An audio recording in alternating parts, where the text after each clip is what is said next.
some of the first strategies and government engagements for blockchain. Most recently, I am the managing partner of a fund investing into early stage tokens called Crypto Oasis Sentio. It's an honor to be here. Ali. Thank you. So my name is Ali Mindauji. I'm the managing partner at Blackchain Founders Fund, which invests in and venture builds top-tier startups. I'm also on the board of two public companies in the blockchain space, one called Mechanical Technologies, which is a NASDAQ-listed company, and the other is CryptoStar, which is a Toronto Stock Exchange venture company. Good morning and Assalamu alaikum everyone. My name is Khalid Khalidar. I'm an ex-banker who started angel investing around 5 years ago and have made a number of investments in fintech and most recently into crypto and DeFi. I'm glad to be here. Thank you. Good afternoon everyone, pleasure being here with you. I'm a senior director at the International Venture Team at the Private Office of Sheikh Saeed Al Ahmed Al Maktoum.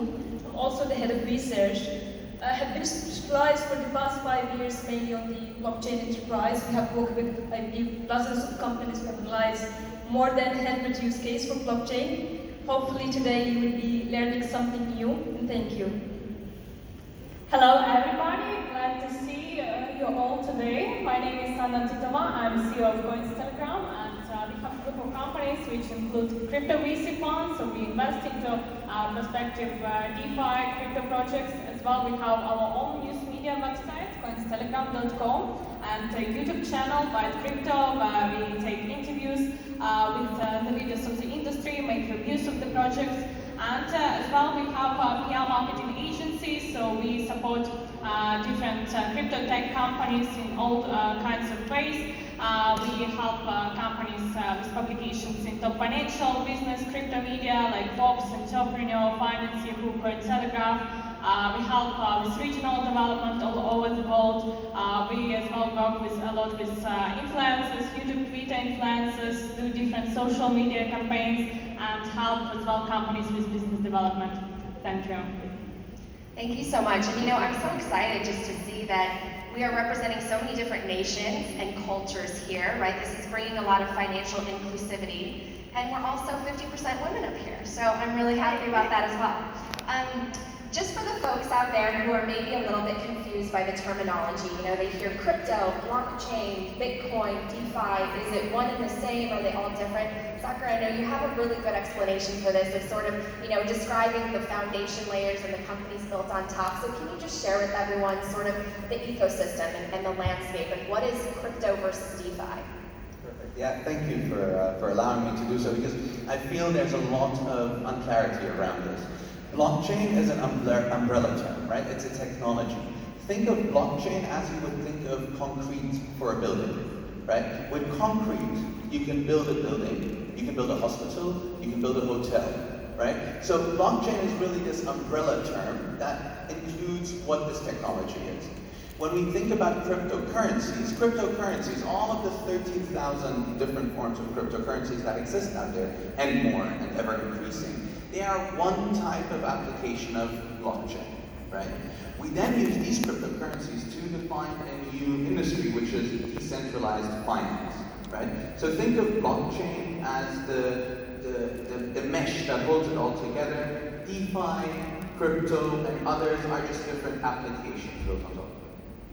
All right, so what are the trends that we're seeing in terms of people investing in the crypto space? And this goes out to any one of you who wants to answer.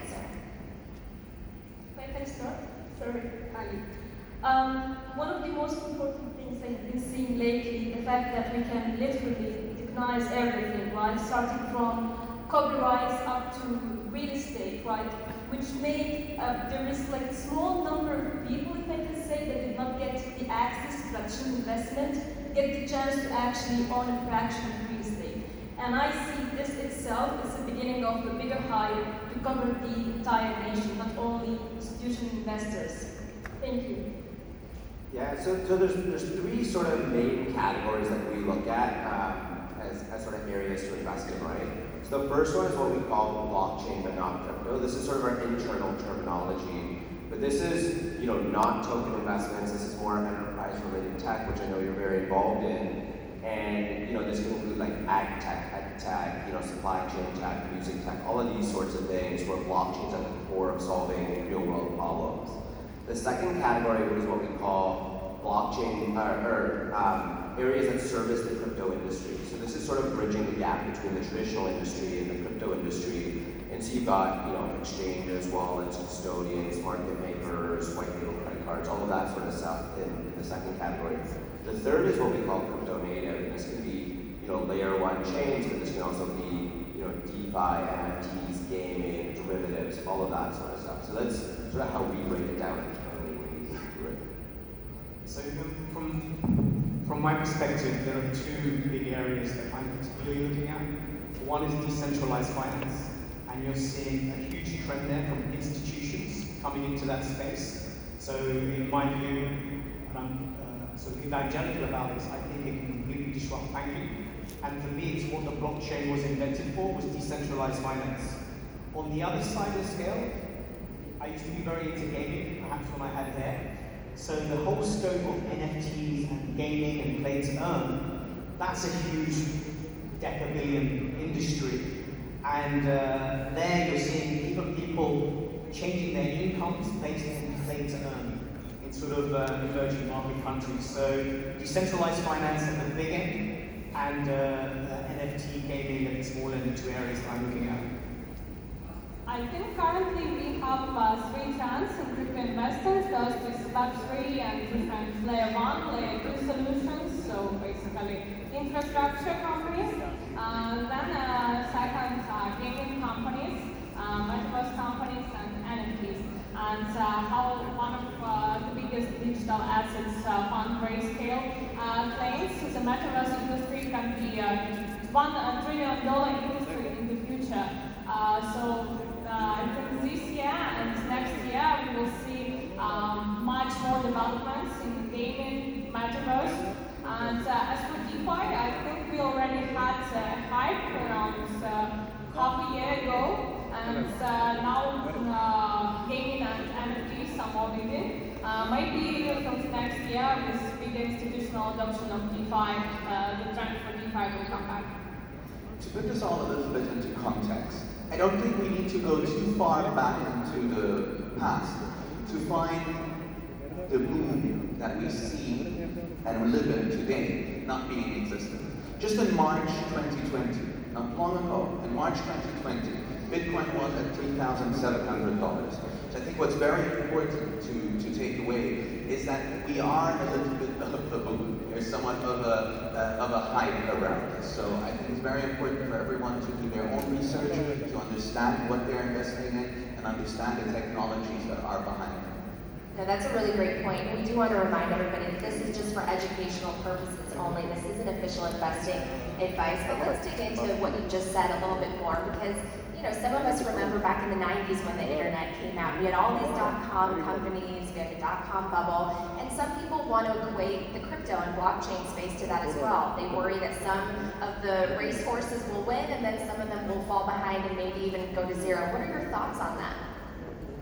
Personally speaking, I think we're at the very early stage of this entire industry, right? This industry didn't exist before 2008. Really, it started taking off, and we started seeing conferences like these and others around the world taking off somewhere around 2014, 15, right? So it's very early on. It's like trying to go back into the mid-90s and trying to identify, will Windows win or will Apple win? Guess what? We're in 2021 and Windows is still around and Apple is still around. But the only other technology that I would be able to compare blockchain to is the internet, right? Why? Because there's a network effect. The more people adopt it, the more valuable it becomes, the more value is stored in it. But the internet connected us to information. What blockchain is going to do, it's going to connect us to value. So it's going to be the internet of value. And if we dwell on that a little, we can suddenly see clear lines between the adoption of the internet and the adoption of blockchain. And imagine if I'm here in front of you and it's 1995, and I tell you, hey, blockchain will be, or